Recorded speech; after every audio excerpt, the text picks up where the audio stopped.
Friends, आप सबका फिर से स्वागत है मेरे YouTube चैनल शिवांगी मिश्रा पे। और जैसा कि आपने मेरा प्रीवियस वीडियो देखा होगा तो उसमें मैंने आपको ब्रॉन्स्टेड कॉन्सेप्ट के सारे एग्जाम्पल सहित पूरा एक्सप्लेन कर दिया था उसके अंदर। तो आज उसको हम कंटिन्यू करते हुए आगे बढ़ेंगे और पढ़ेंगे कि क्या कंक्लूजन्स निकलते हैं ब्रॉन्स्टेड कॉन्सेप्ट के।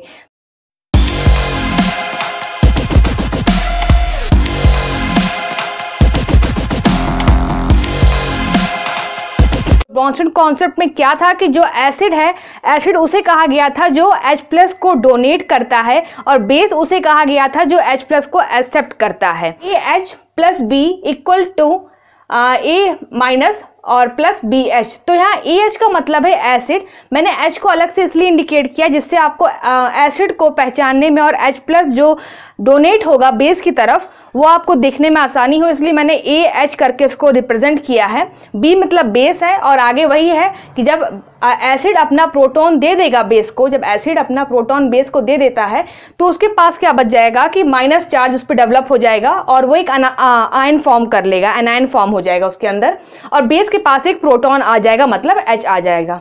तो मैंने लिख रखा है एसिड ओनली इफ, कोई एसिड तभी एसिड होगा जब वो बेस को डोनेट करे और बेस के अंदर अच्छी क्षमता हो कि वो उसको एक्सेप्ट कर ले उसके प्रोटॉन को जो उसने दे रखा है। अब एग्जांपल लेते हैं कि एक एसिटिक एसिड है और HCl है। एसिटिक एसिड का फॉर्मूला AC और OH की फॉर्म में हम लिखते हैं शॉर्ट फॉर्म में, और HCl तो आप जानते हैं कि एक स्ट्रॉन्ग एसिड की तरह है। अब ये एसिड नेचर अपना कब शो करता है, ये दोनों हो जब ये वाटर के अंदर प्रेजेंट होते हैं। वाटर के अंदर प्रेजेंट होने का मतलब ये है कि वाटर के अंदर जो H2O होता है उसके पास क्षमता होती है कि वो प्रोटॉन एक्सेप्टर की तरह काम करता है और ये क्या है, H+ डोनेटर की तरह काम करते हैं। तो ये अपने H+ आयन वाटर को देते हैं और फिर ये क्या बन जाते हैं, H3O+ की फॉर्म में हो जाता है, साथ में आपका जो Cl- बच जाता है। तो आप देख रहे हैं तो एसिटिक एसिड और HCl एसिडिक कैरेक्टर शो करते हैं वाटर के अंदर। वही बात करें कि एसिटिक एसिड और HCl क्या बेंजीन के अंदर एसिडिक कैरेक्टर शो करते हैं, तब वहां पर ये एसिडिक कैरेक्टर नहीं शो करते हैं। क्यों नहीं शो करते हैं? क्योंकि बेंजीन के अंदर कोई भी वैकेंट स्पेस प्रेजेंट ही नहीं है जिससे वो एक्सेप्ट कर सके किसी भी प्रोटॉन को।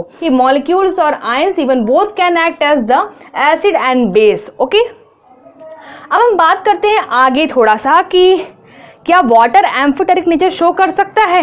तो आइए इस स्टेटमेंट को मैं प्रूव करती हूँ कि water is act as the amphoteric. अब कैसे एम्फोटेरिक नेचर का है उसको एक्सप्लेन करती हूँ।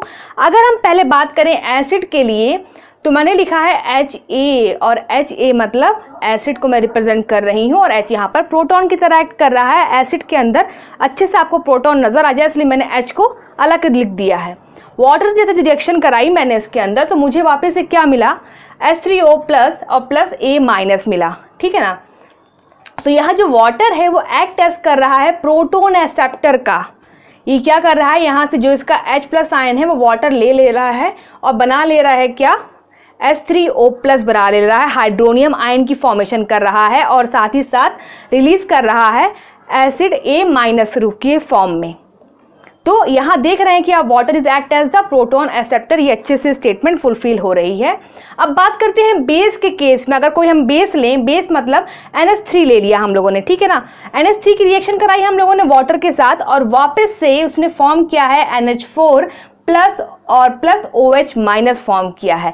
और जो यहाँ पर वाटर एक्ट कर रहा है वो प्रोटॉन डोनर की तरह काम कर रहा है। कहने का मतलब ये है यहाँ से ये H+ नहीं ले पा रहा है, ये क्या कर रहा है, अपना H+ दे रहा है, NH3 को और फॉर्म कर दे रहा है NH4+ और निकल जा रहा है किस फॉर्म में, OH- की फॉर्म में निकल जा रहा है। तो इन दोनों को केस को हमने देखा कि एसिड के केस में अगर वाटर है तो एक्ट करता है प्रोटॉन एक्सेप्टर की तरह, और अगर बेस के केस में देखें तो वाटर एक्ट करता है प्रोटॉन डोनर की तरह। तो वाटर एक्ट शो कर रहा है, बोथ ही फॉर्म शो कर रहा है अपनी डोनर की तरह, एक्सेप्टर की तरह, इसलिए उसको एम्फोटेरिक नेचर का कहा जा सकता है। तो ये स्टेटमेंट हमारी ट्रू है कि water is act as the amphoteric nature. ये स्टेटमेंट हमारी ट्रू है। ये कंक्लूजन भी पूरी तरीके से सही है। एसिटिक स्ट्रेंथ की बात करें और बेसिक स्ट्रेंथ की बात करें तो मतलब अगर आपको 4-5 एसिड दे दिए हों और 4-5 बेस दे दिए हों, फिर आपसे कई बार तो अरेंज करवाता है वो कि किसकी एसिडिक स्ट्रेंथ मैक्सिमम होगी, कि किसकी बेसिक स्ट्रेंथ मैक्सिमम होगी या मिनिमम होगी। तो दे रखा है ना, मैं लिख रखी है स्टेटमेंट कि acidic strength equivalent to the tendency to lose the proton. अगर आप यहाँ मेंशन करना चाहे तो आप लिख सकते हैं कि मैक्सिमम नंबर ऑफ प्रोटॉन जो सबसे ईजिली तरीके से लूज कर दे उसकी एसिडिक स्ट्रेंथ सबसे अच्छी होगी। और बेसिक स्ट्रेंथ की बात करें तो सेम यही है कि जिसकी प्रोटॉन एक्सेप्ट करने की टेंडेंसी बहुत ही ज़्यादा होगी, अधिक मात्रा में जो प्रोटॉन एक्सेप्ट कर पाएगा और इजी तरीके से एक्सेप्ट कर पाएगा तो उसकी बेसिक स्ट्रेंथ बहुत ज़्यादा होगी। आइए उसको समझते हैं एग्जाम्पल लेके। HCl स्ट्रॉन्ग एसिड है, इसलिए इसकी जो strong tendency to lose the proton को वो स्ट्रॉन्ग टेंडेंसी है, बहुत अच्छी क्षमता है उसको ईजिली लूज करने की और मैक्सिमम अमाउंट में जितने प्रोटॉन है वो सबको लूज कर देगा ईजिली तरीके से, क्योंकि वो एक स्ट्रॉन्ग एसिड है। तो वो जब प्रोटॉन अपने लूज करेगा और देगा किसको, वाटर को देगा, और अभी क्या फॉर्म कर लेगा, हाइड्रोनियम आयन, और ये Cl- फॉर्म हो जाएगा। तो ये स्टेटमेंट हमारी सही हो रही है कि हाँ उसके अंदर स्ट्रॉन्ग टेंडेंसी होती है।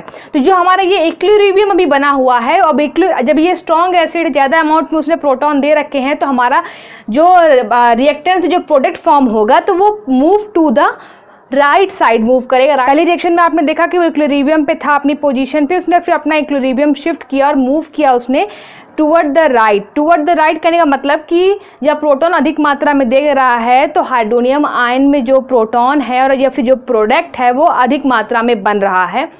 अगर उसी चीज़ को हम अगर रिवर्स डायरेक्शन में देखें तो जो हाइड्रोनियम आयन की टेंडेंसी है प्रोटॉन डोनेट करने की वो एज कम्पेयर टू HCl कम है।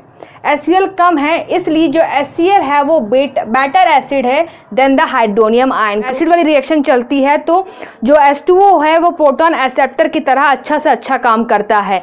तो हाँ, H2O बेटर बेस हो सकता है, बस रिएक्शन के अकॉर्डिंग ही आपको किसी को बेटर कह सकते हैं, किसी को वीक कह सकते हैं। ये forward reaction is greater extend, आपको दिख ही रहा है कि जो रिएक्शन मूव कर रही है फॉरवर्ड डायरेक्शन में, इसलिए उसका एक्सटेंड भी बहुत ज़्यादा है। रिएक्शन रिवर्स में अगर हम लोग बात करें तो वही प्रोटॉन कम डोनेट हो रहा है, इसलिए स्मॉलर एक्सटेंट शो हो रहा है। आप ये नजर आ रहा होगा आपको, मैंने जो रिएक्शन लिख रखी है इसको आप देखिए। दूसरा एग्जांपल लेते हैं और समझते हैं कि अगर वीक एसिड हो तब क्या कंडीशन होती है और क्या क्या रिएक्शन में चेंजेस आते हैं। तो देखे हैं कि जैसे एसिटिक एसिड लिखा है मैंने और वो एक वीक एसिड है, उसकी रिएक्शन मैंने वापस से वाटर से करवाई है और उसने वापस से हाइड्रोनियम आयन ही बनाया है और फिर बाद में एसीटेट आयन की फॉर्मेशन करी है। यहाँ भी यही हो रहा है कि ये जो एसिटिक एसिड है वो क्या कर रहा है, वो दे रहा है अपना H+ आयन, किसको दे रहा है, इसको दे रहा है, H2O को दे रहा है और वापस से हाइड्रोनियम आयन की फॉर्मेशन कर रहा है। मगर इस बार जो इसकी टेंडेंसी है प्रोटॉन देने की वो एज कंपेयर टू HCl कम है। अब क्यों कम है, क्योंकि इसके पास जो प्रोटॉन जो ईजिली लूज होना चाहिए वो नहीं दे पा रहा है। HCl स्ट्रॉन्ग एसिड था इसलिए मैक्सिमम अमाउंट में और ईजिली अपना प्रोटॉन डोनेट कर दे रहा था वाटर के अंदर।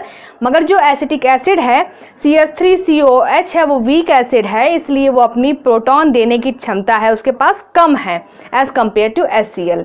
तो इससे हमें पता चलता है कि पहले इक्विलिब्रियम कंडीशन थी, तो अब हमारा क्या हो गया, जब टेंडेंसी कम है प्रोटॉन देने की तो इस बार हमारी जो रिएक्शन है वो शिफ्ट हो रही है लेफ्ट हैंड साइड शिफ्ट हो रही है। तो आपने देखा है कि जो क्या बोलते हैं प्रोटॉन, मतलब इसके पास जो रिएक्शन के लेफ्ट हैंड साइड प्रोटॉन की क्षमता अधिक है as compare to right hand side.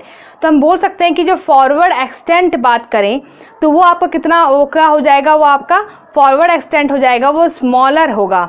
और जो बैकवर्ड रिएक्शन की बात करें तो उसमें आपका जो एक्सटेंट होगा वो ग्रेटर एक्सटेंट होगा। H3O+ है उसके अंदर प्रोटॉन देने की टेंडेंसी ज़्यादा है, इसलिए रिएक्शन बैकवर्ड मूव कर रही है और एज कम्पेयर टू किससे, एसिटिक एसिड से। तो अगर इन दो कभी आपको एक क्वेश्चन में गिवन हो हाइड्रोनियम आयन और एसिटिक एसिड गिवन हो तो इन दोनों में अगर स्ट्रॉन्ग एसिड की बात करें तब आपका hydronium ion is a strong acid हो जाता है। उसी में मैंने देखा है जो कॉन्जुगेट बेस फॉर्म हुआ था उस रिएक्शन के अंदर वो ज़्यादा स्ट्रॉन्ग होता है एज कम्पेयर टू वाटर। और HCl की केस में क्या था, आपने देखा था कि वाटर ज़्यादा स्ट्रॉन्ग था as compare to the conjugate base, क्योंकि उसके पास प्रोटॉन लेने की क्षमता कम थी और यहाँ पर प्रोटॉन लेने की क्षमता किसकी ज़्यादा है, कॉन्जुगेट बेस की हो रही है। तो वही है कि किस टाइप का एसिड है उस हिसाब से ही प्रोटॉन लेने और देने की क्षमता पे फर्क पड़ता है। तो इस पूरी जो रिएक्शन मैंने आपको समझाई है स्ट्रॉन्ग एसिड की और स्ट्रॉन्ग बेस की, स्ट्रॉन्ग एसिड और वीक एसिड के बारे में जो पूरा एक्सप्लेन किया है मैंने आपको कि प्रोटॉन कैसे एक्सेप्ट हुआ, प्रोटॉन कैसे डोनेट हुआ, तब कौन स्ट्रॉन्ग हुआ, कौन वीक हुआ, रिएक्शन किस साइड शिफ्ट हुई, इस पूरे का जो कंक्लूजन निकलता है या फिर कंक्लूड करें इसको हम, तो ये आपको याद रखना पड़ेगा कि जो स्ट्रॉन्ग एसिड होता है तो उसका जो कॉन्जुगेट बेस होता है वो हमेशा ही वीक होता है। आपको ये ध्यान रखना पड़ेगा।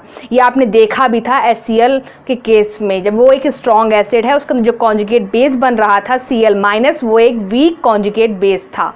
अब वीकर एसिड की बात करें, जो वीकर एसिड हमारा एसिटिक एसिड मैंने लिया था, तो जो उसका जो कॉन्जुगेट बेस बनेगा वो स्ट्रॉन्ग बनेगा और ये हमें यहाँ पर प्रूफ भी हो रहा है। तो आपने देखा कि ये पूरा जो मैंने आज आपको कंक्लूड कर दिया है कि ब्रोंस्टेड कॉन्सेप्ट के अंदर क्या क्या और फैक्ट्स थे या फिर क्या क्या और चीज़ समझने लायक थी, वो पूरा मैंने आपको कवर अप कर दिया है। इससे बाहर क्वेश्चन नहीं आएगा। और फिर भी अगर आपको कोई डाउट रह जाए या फिर कुछ समझ में नहीं आया हो इस वीडियो के अंदर, तो प्लीज़ मुझे कमेंट सेक्शन में बताइए। और आज के लिए दोस्तों बस इतना ही। नमस्कार।